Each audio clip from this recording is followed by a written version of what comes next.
It's your world, Jeff. We're just living in it. Don't worry about it. All right, no problem. Okay.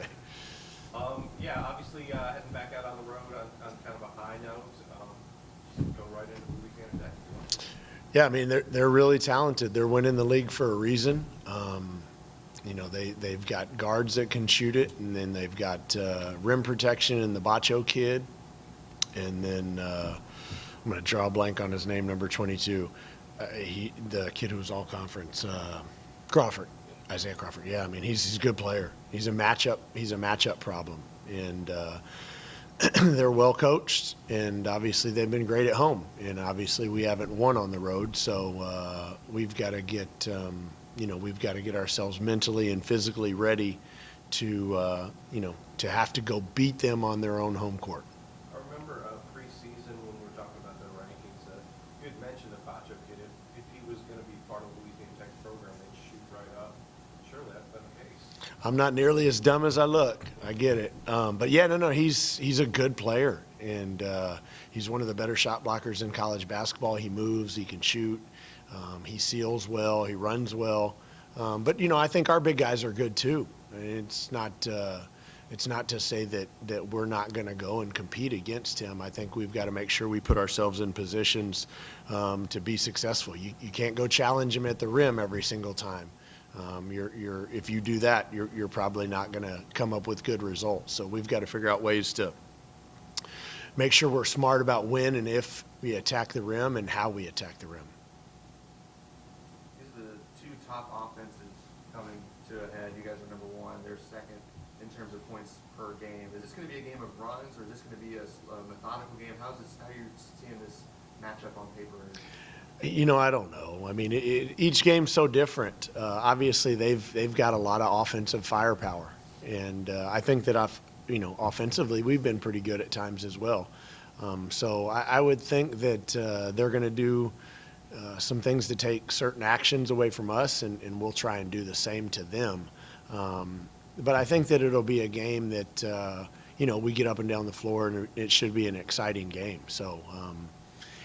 We've still got to prove that we're tough enough to go win on the road at the end of the day, guys. And it's obviously we didn't win Thursday, but it's a lot easier to win at home when you sleep in your own bed and you're in familiar surroundings. So we've got to just this is be a big week for us, because not only are you going to Louisiana Tech, but now you're going to Jacksonville State right after that, and we all know that wasn't just an easy game for us to win at home. And we know that Coach Harper's a good coach, so it's a big week for us. I think this could certainly help us, get back towards the top of the league standings. Thursday was another setback, but then Saturday, you do a good job and you take another step forward. So it's time for us to start taking significant steps forward each week. Does the team sense that urgency as well to kind of get some wins on the road and start making that push into the conference tournament? I sure hope so. I mean, we've talked about it. I mean, we don't talk about it ad nauseum or anything like that, but we certainly talk about it. I mean, our goals, we've never changed those. They're to win the league, and right now you're in the middle of the pack. Had you won 2 games last week, you'd be at 5-3. You'd have 2 teams, La Tech, Sam Houston, and then us and New Mexico State tied. So at the end of the day, we've got to take care of Louisiana Tech on Wednesday, and then we've got to figure out a way to beat Jacksonville State on Saturday. That's what we have to concentrate on. And if we do that, then the end of the year results will be what they be. Will Christian be making the trip? Christian will make the trip, as far as I know. I haven't talked to the doctors yet today. Again, he's in concussion protocol, so that there's ebbs and flows to that. But I expect him to practice, and hopefully get a chance to play. Whether he plays Wednesday, I don't know. Whether he plays Saturday, I would be a lot more positive about that. But there's certainly a chance he can play on Wednesday, barring any more setbacks. What's the biggest thing he has? In terms of symptoms? No, what is the biggest thing he adds to your team? Oh, Christian, I mean, obviously he's a really good defender. He's fast, he's athletic, he can get the ball downhill, and he can shoot and score. So, I mean, he does a lot of good things for our team.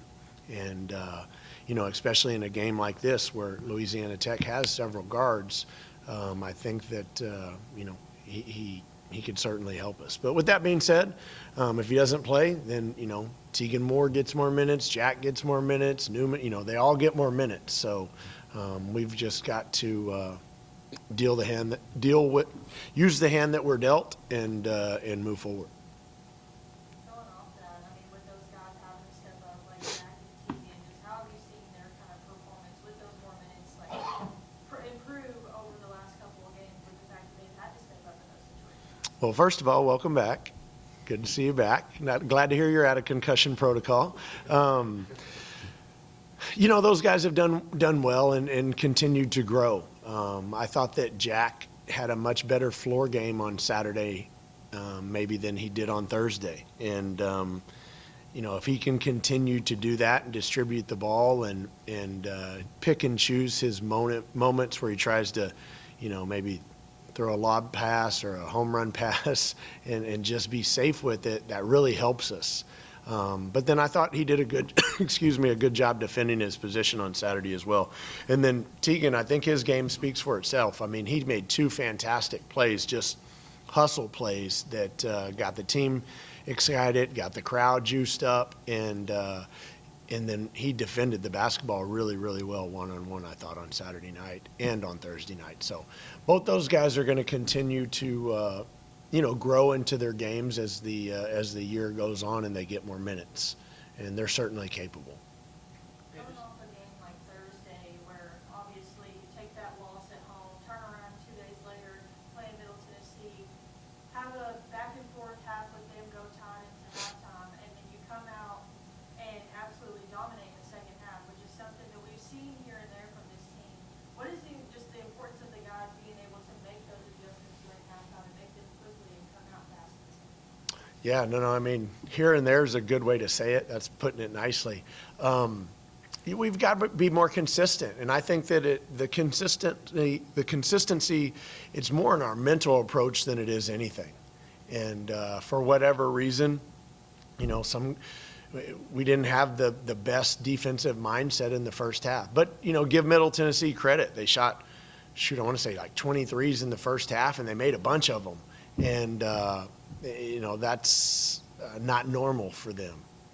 But at the end of the day, we talk a lot about just every single practice, every single day, doing your job, being locked in defensively, no matter how many shots you make or miss, being locked in defensively. And that's something that, we've got to continue to get better at.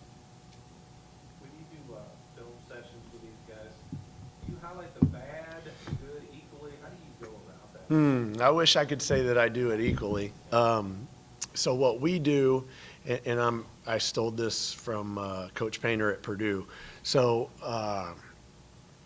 at the end of every game, we'll grade the film. So our staff will grade the film, and they'll say, hey, good defense by Jeff, bad defense by Jeff. Well, when we do that, our video guy clips it, and it goes into a category. But all of the clips are Jeff's clips, whether it's good or bad. And then you watch each one of those clips from every game with the assistant coaches after the game. So you'll watch Thursday night on Friday, you'll watch Saturday night on Monday or Tuesday, and then that way you're ready for the next game. So those are your individual clips, and then obviously as a team we watch team clips after each game as well. And we pull out different things like maybe a teaching moment. Enoch against Sam Houston State, he gets tied up with a loose ball with, 15 minutes to go in the second half, and he calls timeout. Well, I'd rather you hold on to the ball and let's get a jump ball. Whether it's our ball or not, I'd rather hold on to that timeout to the end of the game. So you're trying to constantly teach them as well, and both good and bad. So that's kind of the way we do it. Looking on the film, this is a team that holds teams to the lowest field goal percentage in the league. La Tech does. Is there a player, Don and Rodney have gotten going in the Middle Tennessee game. Is there another player offensively that you need to maybe find a spark from to get a win on the road against La Tech? Yeah, we've got to get more out of Brandon. Brandon had an off shooting night. I thought he played good defense and he rebounded, but I don't know how many times Brandon's going to go for 7 or 8, whatever he did. And then Dante Allen and Tyrone Marshall, they all need to step their game up a little bit more. That was kind of the message, again, after Thursday's game, is like, give more. give more defensively, give more in terms of your effort, give more in terms of your rebounding, and maybe take one less questionable shot per half. Well, if we do that, we're going to probably get back 6, 8, 10, 12, whatever that number is. And that's just going to give us more good offensive possessions, because anytime you get in those tight games like Thursday night, it's going to come down to 1 or 2 possessions. And ultimately, both times that we've lost to Sam Houston State, it's come down to 1 or 2 possessions, and they made good decisions and we made poor decisions, or they got a rebound, we didn't, and that's the difference between being 4-4, 6 and 2, and 4-4. Is there anybody on the roster you still expect to make a big jump this year, or has it already happened with Dean or Jack or something? You never know. I mean, it's hard for a guy like BJ to make a jump when he doesn't get the minutes. Same with Falou and some of those guys. So it's just hard to say. I mean, I'm never married to, hey, these are the 9, 10 guys that I'm playing. Like if you're not playing well in practice and the other guy's playing well in practice, you're going to get the opportunity in the game. That's the way I've always believed. Obviously we practice a lot more than we play, and so I tell them all the time that, I judge you on your game performance, but you're not going to get an opportunity to have game performance if you don't produce on the practice floor. Obviously with La Tech, this is going to be the final Conference USA team that you haven't seen yet. Obviously seen Sam Houston twice already, but after that game you get back into games opposite of where you played before with the teams you've already seen. So how does that kind of going off the Sam Houston game where you have seen them twice now, kind of build that courage? You played them once, you saw how that went, in order to game plan for how you're going to take on these teams for the second half. Sure, yeah. I mean, we always make subtle adjustments from game to game. So I'd like to think that, the staff and I can figure out some better ways to defend the opponent in the second round, and better ways to score in the second round. Obviously, I didn't do a good enough job against Sam Houston State and putting us in a position to get easy baskets in the second game, and that's on me. But as you get this deep into the season, there's not a whole lot you're going to change. I mean, you kind of are who you are at this point, but you've just got to tweak it and get a little bit better each and every game. And for us, I know y'all get tired of hearing me say it. We've got to stop turning the basketball over, and we've got to figure out a way to get extra possessions, and that's, going to be done through rebounding and forcing turnovers. And I thought that in the first half against Middle Tennessee, we first forced some turnovers that got us some easy ones. We didn't necessarily do that in the second half, but we did play good enough defense and limit them to one shot so that we never got behind defensively. So I'd like to think that we'll be a little bit better, but I'm sure that those coaches are going to do their jobs as well. Do you make personal history with Louisiana Tech, Coach? Of course I do, yeah. I mean, Talvin Hester, I've known him since, forever. I mean, we were very close to working on several staffs together. He worked for Coach Casper, Danny Casper, that I worked for 10 years. So, yeah, there's a lot of personal history. And then the guys on his staff, the same. I mean, Aaron, Coach Tim McGraw, I mean, all those guys, we all kind of, again, same age, kind of grew up together.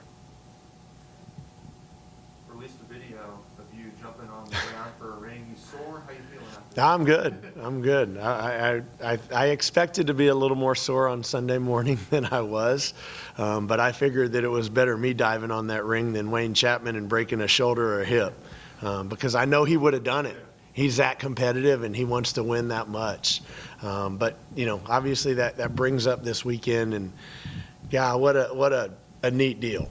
I mean, to have those guys back and have them be around the players in the program, that's how you continue to build the program. I mean, it's easy to have a basketball team every year, and it's harder with the transfer portal and all that, but we've got such a rich history. We've got to figure out a way to get those guys back and get them ingrained in the program on a daily, a monthly, a yearly basis. They've got to come back and feel welcome.